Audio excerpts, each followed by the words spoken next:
नेता प्रतिपक्ष अमर बावरी, विधायक भानु प्रताप शाही और विधायक अमित मंडल आज धरना स्थल पहुंचे थे।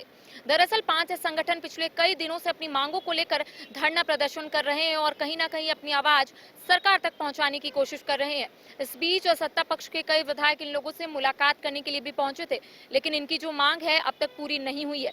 आज जिस तरीके से नेता प्रतिपक्ष अमर बावरी ने तमाम संगठन से मुलाकात कर उनकी परेशानी जानने की कोशिश की, तो पहले हम आपको सुनाते हैं कि जो धरना स्थल पर धरना प्रदर्शन कर रहे उन लोगों से हमने जब बातचीत की तो उन्होंने क्या कुछ कहा, उसके बाद आपको सुनाते हैं कि नेता प्रतिपक्ष अमर बावरी ने तमाम लोगों से मुलाकात करने के बाद उन्होंने क्या कुछ कहा है। उन्होंने आश्वस्त किया है कि आपके इस लड़ाई में भारतीय जनता पार्टी पूरे दमखम के साथ आवाज उठाएगी, सदन में भी आवाज उठाया जाएगा और आपके जमीनी स्तर पर भी लड़ाई में भारतीय जनता पार्टी शामिल होगी। और हमारी सरकार आने वाले समय में जब हमारी सरकार आएगी तो आपकी मांग पहले प्रमुखता में रखा जाएगा। ये बात उन्होंने बोले हैं, आश्वासन उन्होंने दिया है। पर हम लोग अभी भी लगातार आप देख रहे हैं कि 163 दिन से हम लोग बैठे हुए हैं। 18 तारीख से हम लोगों का विधानसभा कुछ करने का जो है कार्यक्रम है। हम लोग 4 दिन जो है विधानसभा का घेराव करने वाले हैं, जिसमें हमारे हजारों हजार की संख्या में पंचायत सचिवालय स्वयं सेवक के लोग आएंगे और देखना ये है कि कौन सरकार हम लोगों का भला करती है। हम लोग तो उम्मीद पे बैठे हुए हैं कि माननीय हेमंत सोरेन जी जो वादा किए थे चुनाव के समय वो जरूर पूरा करेंगे। ये उम्मीद आज भी बरकरार है। नेता प्रतिपक्ष अमर बावरी और 2 विधायक आप लोगों से मुलाकात करने के लिए पहुंचे। तमाम जो आप लोगों की शिकायत थी, जो आप लोगों की मांग थी, आप लोगों ने उनके समक्ष रखा, क्या कुछ उन्होंने कहा? सबसे पहले तो 4 साल में पहली बार प्रतिपक्ष के नेता अमर कुमार बावरी जी को बनाया गया है, इसके लिए मैं तहे दिल से उनको धन्यवाद देती हूं। और जैसा कि उन्होंने कहा कि आप पारा शिक्षक को बीजेपी गवर्नमेंट ही जन्म दी है, वही लेके आई है, तो आप लोग को वेतन मान दिलाने का कार्य भी बीजेपी गवर्नमेंट करेगी। और रघुवर के समय में देखिएगा कि हम लोग का ड्राफ्टिंग हो चुका था, मतलब बिना एग्जाम का जो 5200 से 20,200 का जो वेतनमान है वो बिना एग्जाम का मतलब उनका किया हुआ था। तो उनको ठुकरा के हेमंत सरकार जी अभी जो 2022 में सहायक आचार्य नियुक्ति नियमावली लाए हैं वो कहीं से भी उचित नहीं। 135 पेज का जो नियमावली है वो त्रुटिपूर्ण है, उसका हम लोग विरोध करते हैं, क्योंकि उसमें है कि आपका 1 to 5 में 7 घंटा का एग्जाम देना है, 6 to 8 में 9 घंटा का एग्जाम देना है और नियुक्ति तिथि से 10 वर्ष बाद हम सहायक शिक्षक बनेंगे, उससे पहले हमको जो है सहायक आचार्य बनाया जाएगा। तो कहने का मतलब हम एग्जाम भी दे और वेतनमान भी कम ले और हम सरकारी शिक्षक भी ना बने, ये तो हमारे साथ अन्याय है। क्योंकि जब प्रतिपक्ष के नेता हेमंत सोरेन जी रहा करते थे, कहे कि मैं आंखों देखी हाल है, मेरा जब सत्र चल रहा था रघुवर के समय में, उस समय मैं दर्शन दीघा में बैठ के देख रही थी, तो उस समय जिस दिन पारा शिक्षकों का मुद्दा उठा था सदन में, तो उस समय हेमंत सोरेन जी बोलते थे कि नहीं पारा शिक्षकों को सीधे वेतनमान दीजिए, अस्थायीकरण कीजिए। तो आज जो आप उस समय बोल रहे थे, आपका वादा आज कहाँ चला गया? आप जान के भी अनजान बने हुए हैं। ऐसा नहीं है कि माननीय मुख्यमंत्री हमारे मांगों से अवगत नहीं है, लेकिन पता नहीं उनके दिमाग में क्या चीज घुसा हुआ है, सिर्फ उनको क्रेडिट लेना है। हम पूरा योग्यताधारी हैं, हम NCERT NEP सारे गाइडलाइन पूरा करते हैं। हमारे ही साथी आज टेट पास करके सहायक शिक्षक पर कार्यरत हैं और हम 10 साल से इंतजार कर रहे हैं कि सरकार कब हमारी नियुक्ति लेगी। और टेट एग्जाम जो हुआ 2012 नियुक्ति नियमावली के तहत हुआ, तो हमारे लिए ये कहीं से उचित नहीं है कि अभी नियुक्ति के समय में आप सहायक आचार्य नियुक्ति नियमावली ले, क्योंकि हमको जो सर्टिफिकेट मिला है उसमें लिखा हुआ है असिस्टेंट टीचर, तो हम असिस्टेंट टीचर बनने के योग्य हैं।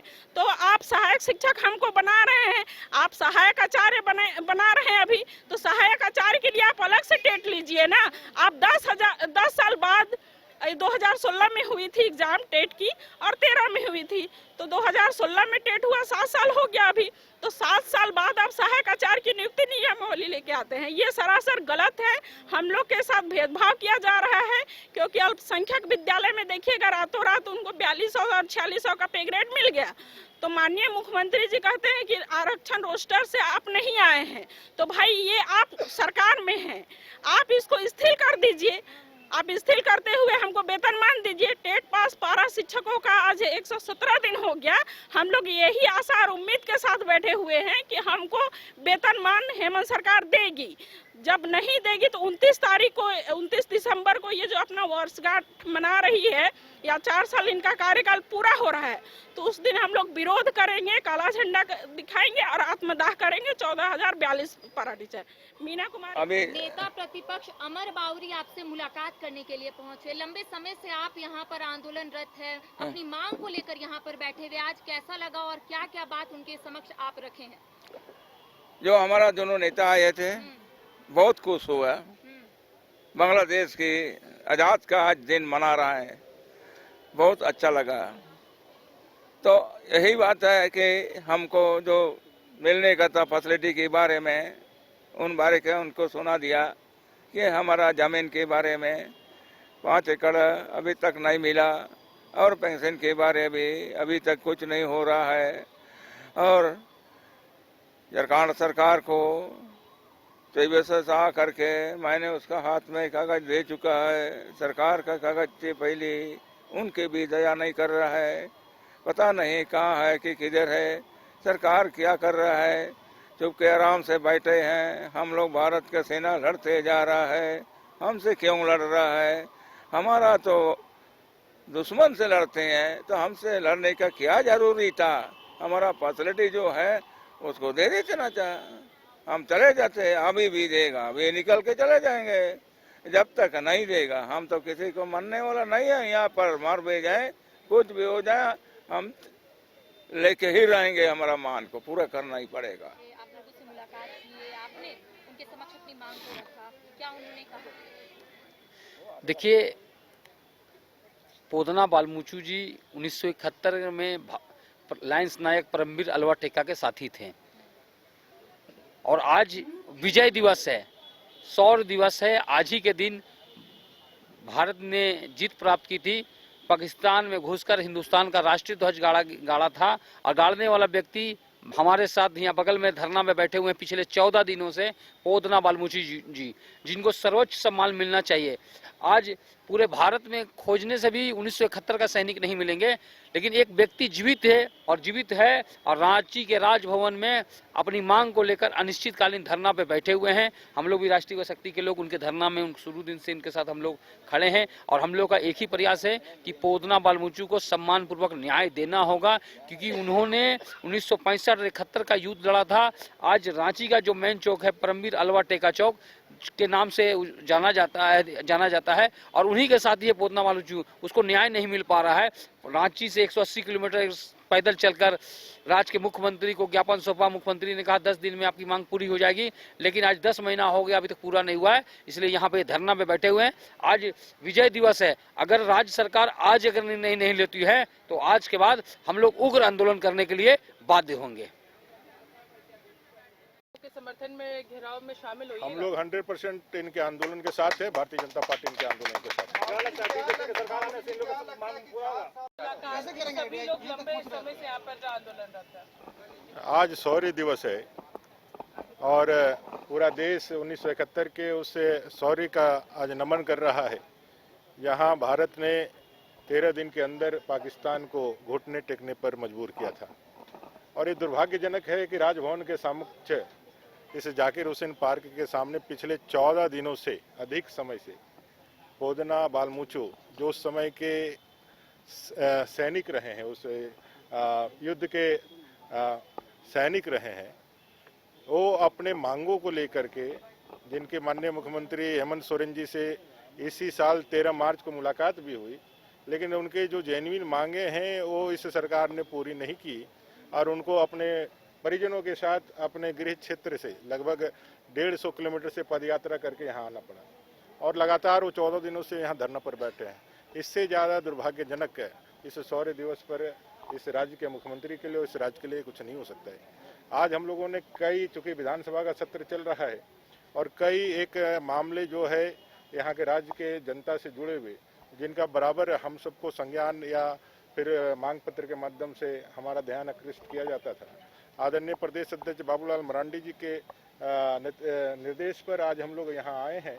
आदरणीय विधायक अपना भवनाथपुर श्रीमान भानु प्रताप शाही जी, अपने गोड्डा के माननीय विधायक अमित मंडल जी और हम लोगों ने आज यहाँ जो धरने चल रहे हैं 163 दिनों से धरना चल रहा है यहाँ पे पंचायत स्वयं सेवकों का, 114 दिनों से ज़्यादा धरना चल रहा है चौकीदार दफादारों का, दिव्यांगजनों का लगभग 18 दिनों से धरना चल रहा है, जेटेट के जो डिमांड लिए बैठे हुए हैं उनका धरना चल रहा है आज लगभग 100 दिनों से।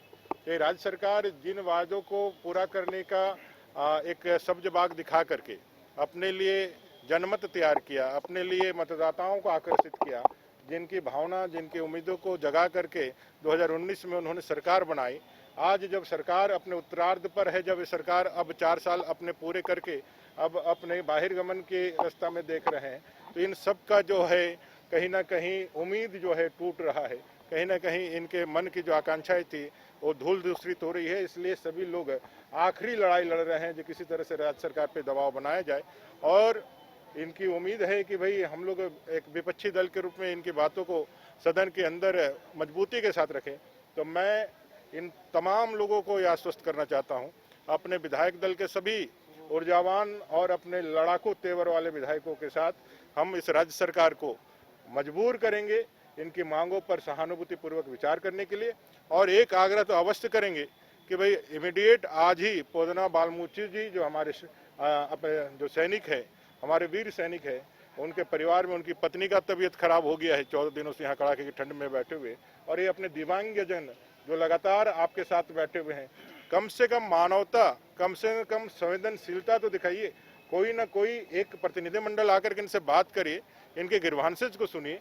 कई एक हमारे सत्ताधारी दल के जो माननीय विधायक है उन लोग आए हैं यहाँ पर, यहाँ आकर के फोटो खिंचाए हैं, मिठाइयाँ खाई है, उन्होंने जो है अपना तो पीआर बढ़ाया है, लेकिन इन लोगों के जो है इन लोगों के समाधान तक पहुँचाने का काम नहीं किया है। तो मुझे लगता है कि इस राज्य सरकार को संवेदनशील होना चाहिए, और संवेदनशील नहीं होगी तो राज्य की जनता उनको उखाड़ फेंकने के लिए तैयार है। और हम लोग पूरी ताकत से सोमवार से जो विधानसभा का जो दिन चालू होगा उसमें हम लोग इन सबके विषय को